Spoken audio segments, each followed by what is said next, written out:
Les boutiques du marché des femmes sont encore restées fermées ce 8 mai en matinée suite à la crise occasionnée par le processus de normalisation de l'électricité. Le collectif des commerçants qui a saisi le sous-préfet de Douala 2e ce 7 mai proteste la qualité des compteurs divisionnaires installés de force et les frais d'installation de 85 000 imposés par le prestataire et la présidente du marché.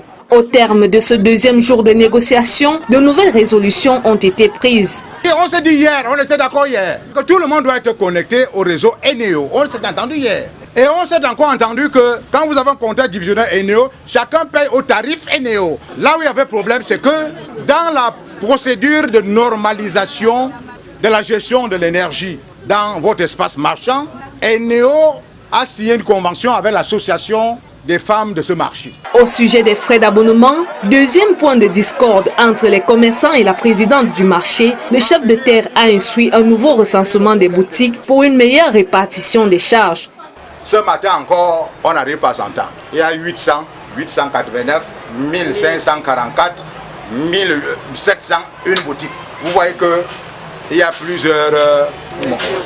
Alors tout à l'heure, on a donc décidé de mettre une commission mixte qui va descendre là-bas, compter compteur par compteur. Entre autres problèmes portés à la connaissance du chef de terre, l'alternance à la tête de l'association, car selon les commerçants, le mandat de la présidente mise en cause est caduc depuis plusieurs années. J'ai pris acte et je vais demander l'organisation dans les brefs délais. Le sous-préfet a été du côté des commerçants.